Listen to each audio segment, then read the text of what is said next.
요한계시록 11장입니다. 요한계시록 11장 1절에서 4절까지만 함께 봉독하겠습니다. 우리 세 번역으로 봉독합니다. 나는 지팡이와 같은 측량자 하나를 받았는데 그때에 이런 말씀이 내게 들려왔습니다. 일어서서 하나님의 성전과 제단을 측량하고 성전에서 예배하는 사람들을 세어라. 그러나 그 성전의 바깥들은 측량하지 말고 내버려 두어라. 그것은 이방 사람들에게 내주었기 때문이다. 그들이 그 거룩한 도성을 42달 동안 짓밟을 것이다. 나는 내 두 증인에게 예언하는 능력을 줄 것이다. 그들은 1260일 동안 상복을 입고 예언할 것이다. 그들은 이 세상을 다스리시는 주님 앞에 서 있는 올리브 나무 두 그루요 촛대 두 개입니다. 아멘. 아멘. 여러분, 사도 요한이 천사에게서 작은 두루마리 책을 받아 먹었을 때 음성이 들렸습니다. 너는 여러 백성과 족속과 언어와 왕들에 관하여 다시 예언을 해야 한다. 이거였습니다. 네, 여러분, 요한이 이 말씀을 들을 때 어떤 처지였는지 알고 계시죠? 그 처지가 요한계시록 1장 9절에 기록되어 있거든요. 우리 같이 한 번만 읽어볼까요? 함께 봅니다. 예수 안에서 여러분의 형제여, 예수 안에서 환난과 그 나라와 인내에 여러분과 더불어 참여한 사람인 나 요한은 하나님의 말씀과 예수에 대한 증언 때문에 반모라는 섬에 갇혀 있게 되었습니다. 아멘, 아멘. 여러분, 이런 상황 속에서 너는 여러 백성과 민족과 언어와 왕들에 관해서 다시 예언을 해야 한다 하는 하나님의 말씀을 들었으니 그의 심정이 어땠을 것 같습니까?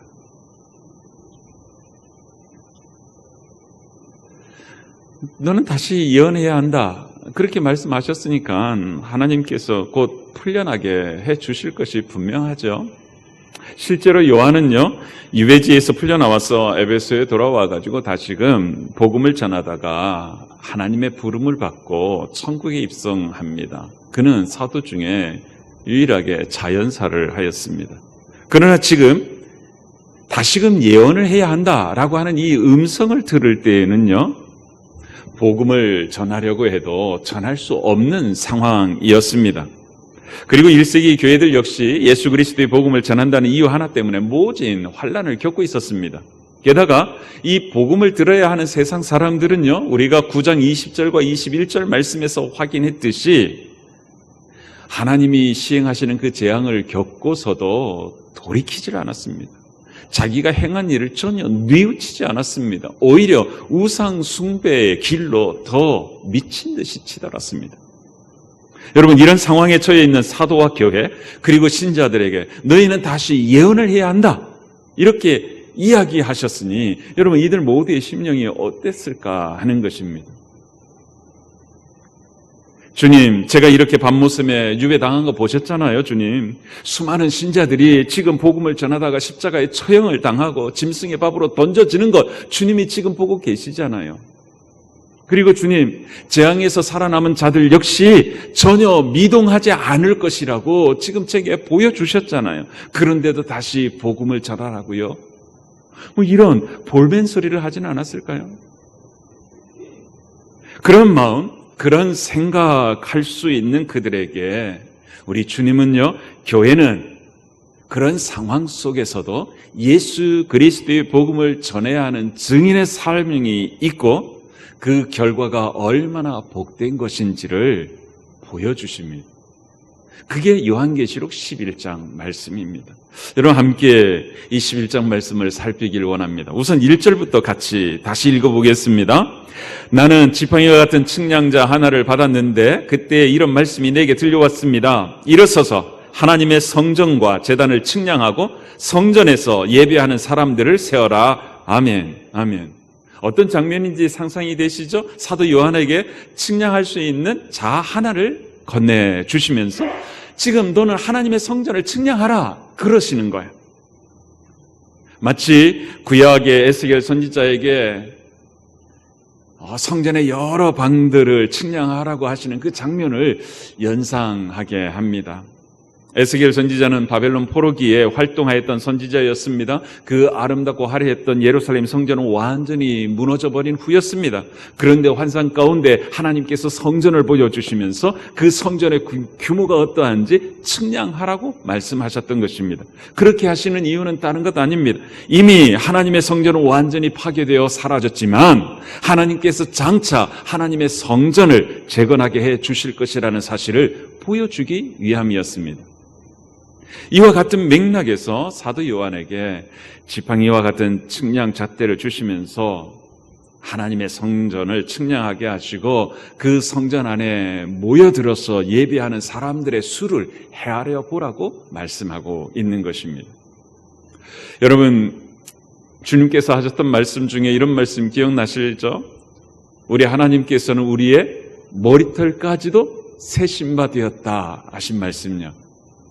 여러분, 하나님께서 우리의 머리카락까지도 다 세고 계시다는 것은 그만큼 정확하게 우리를 파악하고 계시다는 말씀이죠. 그만큼 확실하고 분명하게 우리를 지키시고 보호하시겠다고 하시는 말씀입니다. 그래서 이 말씀을 하시면서 두려워하지 말라고, 너희는 참새보다 더 귀하다고 덧붙여 말씀하셨던 것입니다. 그러니까 측량하라는 말씀과 세어보라는 말씀은요, 하나님께서 교회 공동체를 매우 소중하게 여기며 지키시고 보호하고 계시다는 말씀인 것입니다. 모진 밖으로 다 무너져버린 것 같은 교회, 매일매일 순교의 자리로 나아가는 신자들, 그들의 모습을 보며 절망할 수밖에 없는 사도 요한에게 하나님께서 교회를 얼마나 든든히 지키시고 보호하는지 한번 확인해 보라고 이야기하는 것입니다. 그런데 사도 요한에게 성전 바깥들은 측량하지 말고 내버려 두라고 이야기합니다. 그게 2절입니다. 여러분 같이 한번 읽어보시죠. 그러나 그 성전의 바깥들은 측량하지 말고 내버려 두어라. 그것은 이방 사람들에게 내주었기 때문이다. 그들이 그 거룩한 도성을 42달 동안 짓밟을 것이다. 아멘. 여러분, 구약시대의 성전이라고 하면요, 지성소와 성소가 있는 성전, 그리고 그 성전을 둘러싸고 있는 바깥들 다 포함해서 성전이라고 그랬습니다. 그러니까 성전이나 바깥들 둘 다 하나님의 성전인 것이죠. 그리고 이 성전이 하나님의 교회라고 이야기하고 있으니까 성전이나 바깥들이나 다 교회인 것입니다. 그런데 하나님께서는 성전과 제단은 측량하라 이야기하시고 성전의 그 바깥들은 측량하지 말라고 이야기합니다. 여러분, 왜 그러는 걸까요? 여러분, 그것은 요한계시록을 통해서 끊임없이 보여주고 계시는 두 가지의 교회의 모습을 다시 한번 확인시켜주기 위해서입니다. 하나님의 성전과 제단을 측량하고 성전에서 예배하는 사람들을 세라고 하신 것은 교회가 비록 사단의 공격을 받겠지만, 세상의 조롱과 미움을 받겠지만 그 교회의 본질은 절대로 피해를 입지 않도록 하나님께서 지키시고 보호하시겠다는 말씀인 것입니다. 그리고 그 성전 바깥들은 측량하지 말고 내버려 두라 하신 것은 이 땅에서 고난을 받게 되는 교회의 외적인 모습을 우리에게 다시 한번 일깨워 주는 것입니다. 근데 얼마 동안 고난을 받게 된다고 하는지 한번 보십시오. 그들이 그 거룩한 도성을 42달 동안 짓밟을 것이라 이야기합니다. 여기서 42달은요 3년 반의 기간입니다. 이 42달 동안 사단은 교회와 신자를 박해할 거라는 것입니다. 하나님이 그것을 허용하셨다는 이야기인 것이죠. 그리고 이 42달은요 예수님께서 이 세상에 오셨던 그때로부터 시작해서 다시 오시는 재림의 때까지의 그 기간을 42달이라 이야기하는 것입니다. 그러니까 다시 말하면 교회 시대인 거예요. 교회는 주님이 다시 오시는 그날까지 끊임없이 사단의 공격을 받을 것입니다. 핍박을 받을 것입니다. 동시에 그 기간 동안 하나님께서 그 교회를 지키시고 보호하실 것입니다. 여러분, 지난 2000년 교회 역사를 보십시오. 고난 없던 시대는 단 한순간도 없었습니다. 끊임없이 사단은 교회를 없애버리려고 모든 수단을 다 동원해서 미혹하고 조롱하고 박해했습니다. 지금도 그렇습니다. 그런데 우리가 기억해야 할 것은 바깥들 뿐이라는 사실입니다. 성전과 제단, 그리고 그 안에서 하나님을 예배하고 있는 신자들은 손도 대지 못하게 하셨다는 사실입니다. 성전에서 예배하는 성도들 절대 건들지 못하게 하셨다는 거예요. 여러분, 알곡과 가라지 비유에서 밝히신 것처럼 이 고난을 통해서 참 신자가 누구인지 드러내실 것이라는 사실입니다. 주님께서 다시 이 땅에 오시는 그날 알곡과 쭉정이를 구분하실 것입니다. 그러니 사랑하는 성도 여러분, 교회를 향한 그 어떠한 조롱과 핍박에도 굴하지 않고 하나님 경외하는 그 신앙 지켜내는 알곡 신자로 살아내기를 주의 이름으로 축복합니다. 교회가 하나님의 보호하심을 받을 뿐만 아니라 동시에 짓밟히는 것과 같은 고난을 겪게 될 것을 보여주신 그 주님께서 이어서 두 증인을 세우시겠다고 말씀하세요. 여러분, 그게 3절인데 다시 한번 읽어보시죠. 함께 보겠습니다.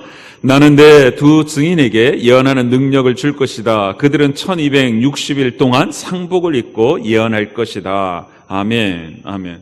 보십시오. 주님께서 증인 두 사람을 세우십니다. 그리고 그들에게 예언하는 능력을 주시겠다고 말씀하십니다. 여러분, 이게 무슨 말씀인지 이해가 되시죠? 1절, 2절 말씀과 연관지어서 이렇게 이 3절의 말씀을 생각해 보면요, 교회는 비록 이 세상으로부터 모진 박해를 받을 터이지만 하나님께서 친히 그 교회와 신자를 눈동자같이 지키시고 보호해 주실 것이니 너희는 세상을 향하여 증인으로서 사명을 감당하라, 그 이야기인 것입니다. 그리고 하시는 말씀이 1260일 동안 상복을 입고 예언할 것이라고 이야기합니다. 여러분, 여기서 이 상복이라고 했는데요, 개역 개정 성경에서는 굵은 베옷이라고 번역하고 있습니다.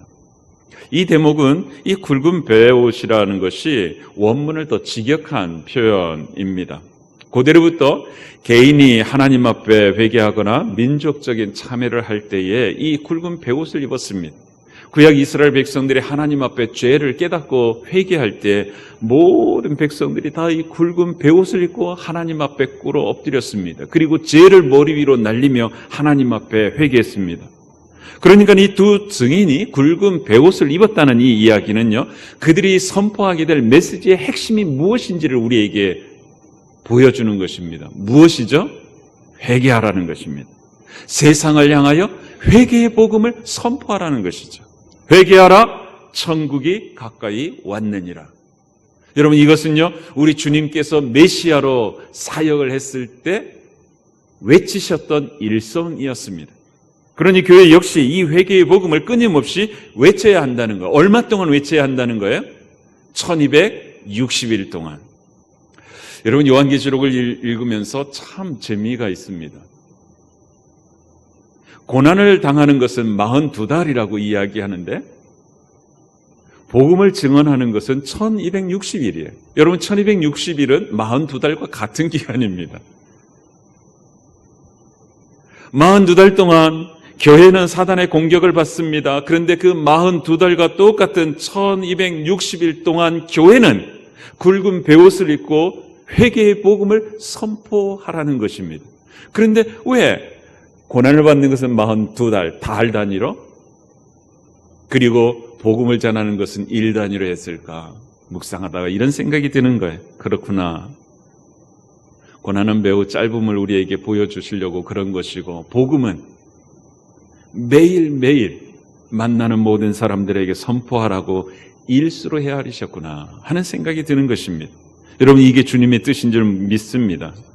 그러므로 그들은 1260일 동안 상복을 입고 예언할 것이다 하신 이 말씀은요, 주님께서 다시 오시는 그날까지 교회는요, 매일매일 예수 그리스도의 구원의 복음을 만나는 사람들에게 전하는 사명을 완수해야 한다, 그런 말인 것입니다. 너희는 가서 모든 민족을 제자로 삼아 아버지와 아들과 성령의 이름으로 세례를 베풀고 내가 너희에게 분부한 모든 것을 가르쳐 지키게 하라.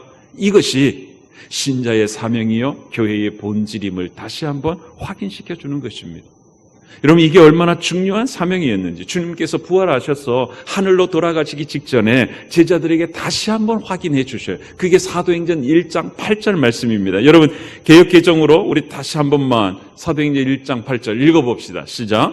오직 성령이 너희에게 임하시면 너희가 권능을 받고 예루살렘과 온 유대와 사마리아와 땅끝까지 이르러 내 증인이 되리라 하시니라. 아멘. 아멘. 내 증인이 되리라. 주님의 증인이 되어 살아가는 것, 이것이 바로 교회에게 주신 사명이요, 신자인 저와 여러분에게 주신 사명이요, 본분인 줄 믿습니다. 여러분, 그 사실을 4절 말씀에서도 다시 확인해 주는 거예요. 여러분, 4절을 한번 읽어볼까요? 그들은 이 세상을 다스리시는 주님 앞에 서 있는 올리브 나무 두 그루요, 촛대 두 개입니다. 여러분, 주님께서 세우시는 이 두 증인을 두고 이 세상을 다스리는 주님 앞에 서 있는 올리브 나무 두 그루, 촛대 두 개라고 말씀하고 계시다는 거예요. 여러분, 촛대는 무엇을 상징한다고 그랬죠? 교회입니다. 여러분, 이건 다 알고 계신 줄 믿습니다. 그렇다면 올리브 나무 두 그루는 무엇을 의미할까요? 어떤 이단에서는요, 교주 자신을 두고 두 감람나무, 올리브 나무 두 그루라고 이렇게 주장합니다만 그렇지 않습니다. 여러분, 여기서 이야기하는 올리브 나무 두 그루는요, 스가랴서를 배경으로 합니다. 구약 성경 스가랴서를 쓴 이 스가랴 선지자도 요한과 똑같은 장면을 하나님께서 보여주는 경험을 합니다. 여러분, 스가랴 4장 3절 말씀 우리 같이 한 번만 읽어봤으면 좋겠어요. 읽겠습니다. 등잔대 곁에는 올리브 나무 두 그루가 서 있는데 하나는 등잔대 오른쪽에 있고 다른 하나는 등잔대 왼쪽에 있습니다. 이 장면을 보는 스가랴 선지자가 천사에게 묻습니다. 이 올리브 나무가 무슨 의미냐고. 그랬더니 천사가 대답해요. 그게 14절입니다. 그 천사는 올리브 나무 두 그루와 가지 두 개는 온 세상을 다스리시는 주님을 섬기도록 주님께서 기름 부어서 거룩히 구별하신 두 사람이라고 말해주었다. 스가랴 선지자가 활동하던 그 당시 유다 백성들은요, 예루살렘으로 돌아와가지고 무너져버린 성전을 재건하고 있었는데요, 그 일을 주도적으로 이끌어가던 두 인물이 있었는데, 하나는 대제사장 여호수아요, 하나는 유다 총독 스룹바벨이었습니다.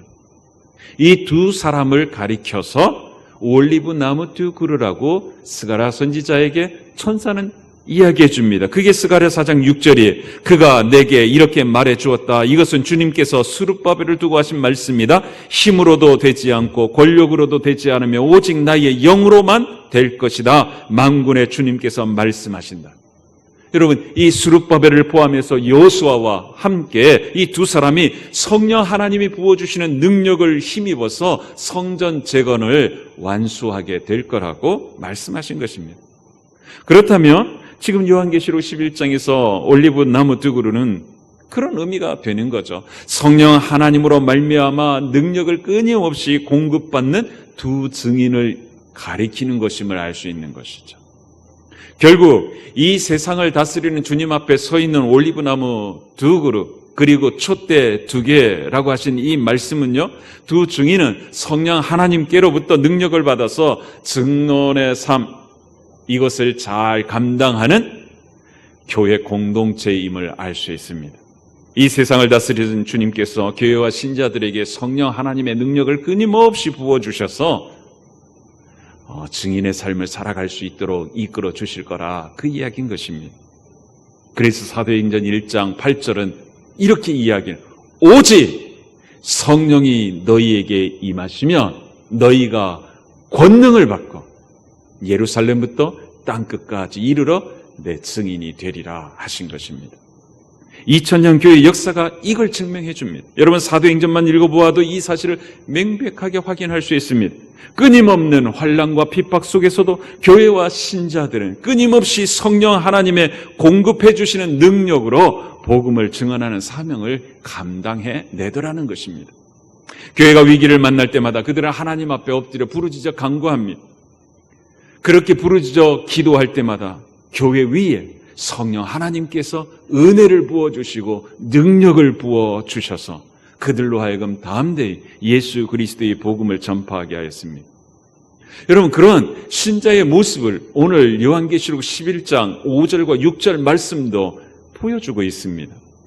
비유적으로 보여줍니다. 한번 들어보십시오. 그들을 해하려고 하는 사람이 있으면 그들의 입에서 불이 나와서 그 원수들을 삼켜버릴 것입니다. 그들을 해하려고 하는 사람은 누구나 이와 같이 죽임을 당하고 말 것입니다. 그들은 자기들이 예언 활동을 하는 동안에 하늘을 닫아 비가 내리지 못하게 할 수 있는 권세를 가지고 있습니다. 또 물을 피로 변하게 하는 권세와 그들이 원하는 대로 몇 번이든지 어떤 재앙으로든지 땅을 칠 수 있는 권세를 가지고 있습니다. 아멘. 떠오르는 인물들이 있습니까? 여러분, 불을 내려서 해하려고 하는 사람들을 죽이고 기도하여 비가 내리지 않게 하늘을 닫아버린 사람 누구죠? 엘리야입니다.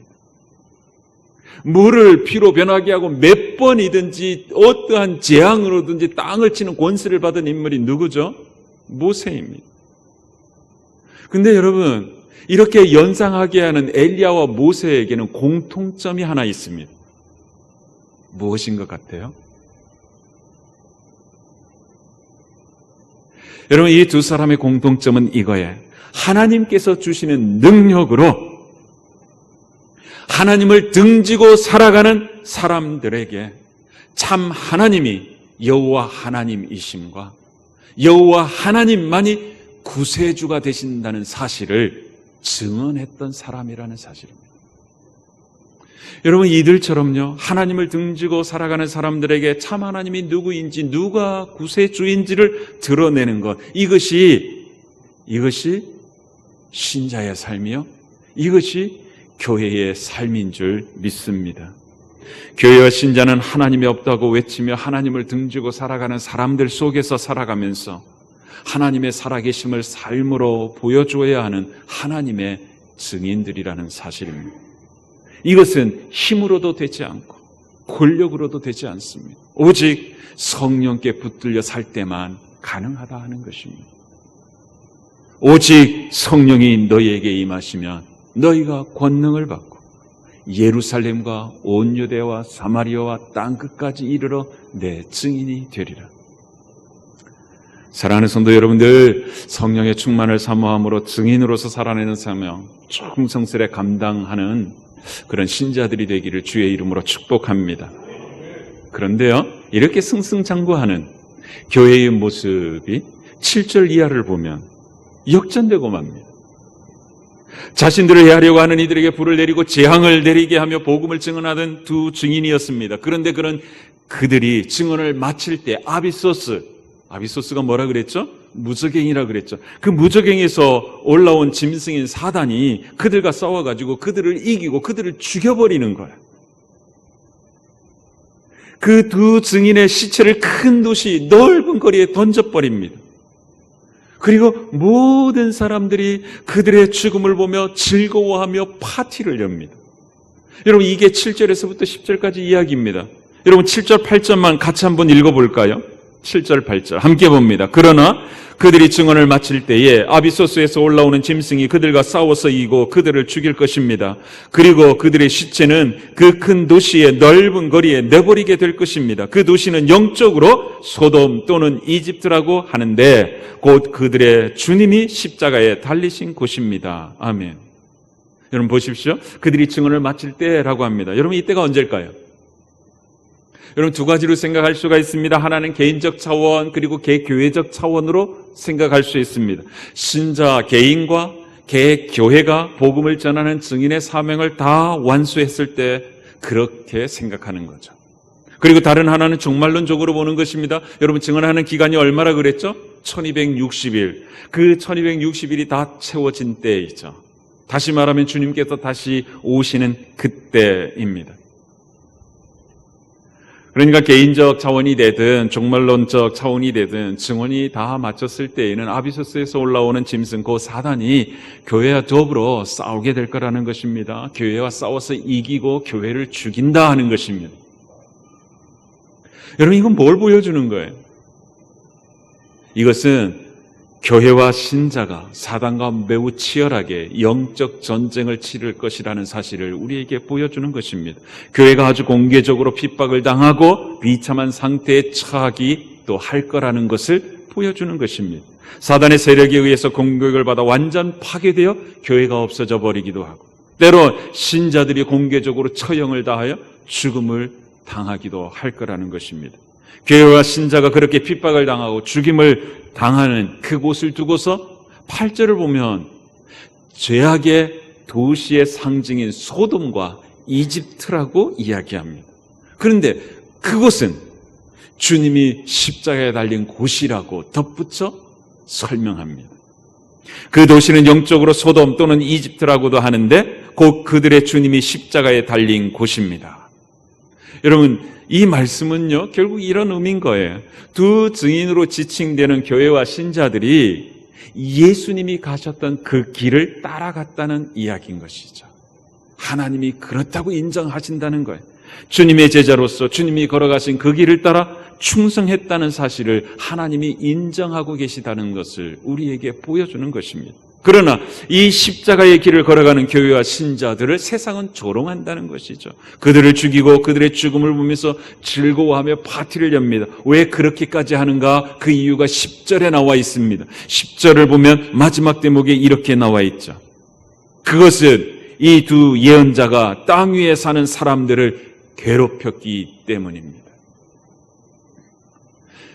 두 증인으로 묘사되는 교회와 신자가 땅 위에 사는 사람들에게 회개의 복음을 전하였기 때문에 그들을 죽이고 즐거워하고 파티를 하며 선물을 주고받았다는 것입니다.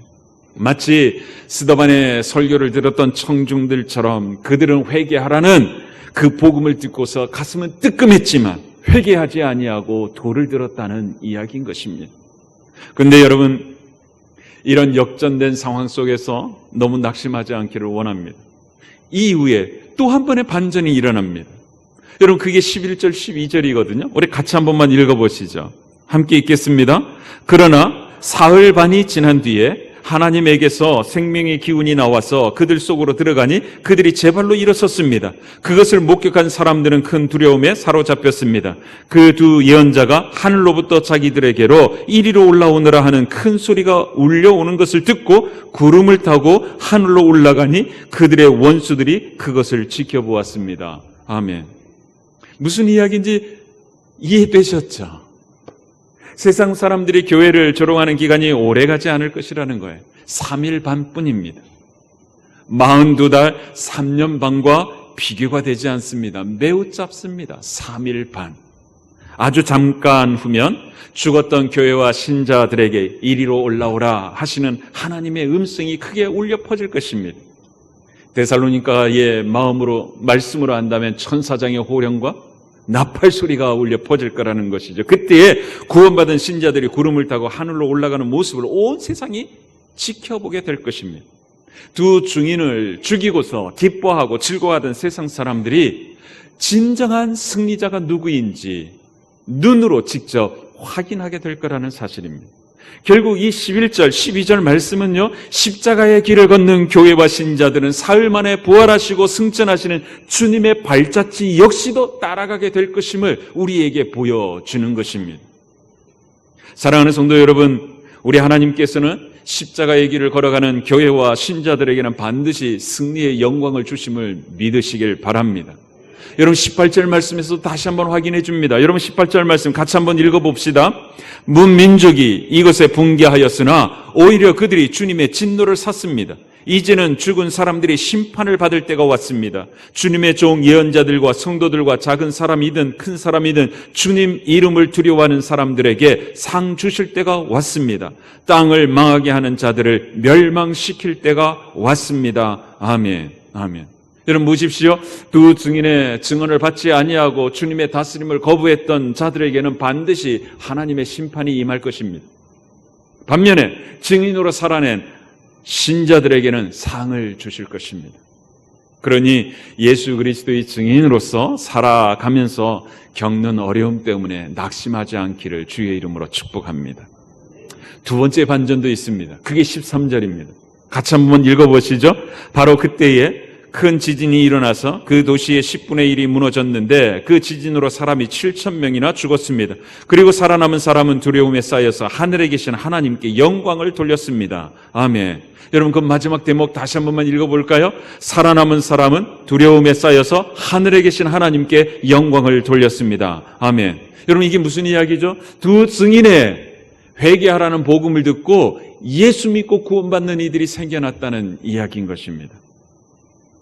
여러분, 이처럼 사람들이 돌이키는 모습을 보여주시는 이유는요, 증인으로 살아가는 것은 이 세상 사람을 구원하고자 하시는 하나님의 사역에 동참하는 것임을 우리에게 보여주기 위함입니다.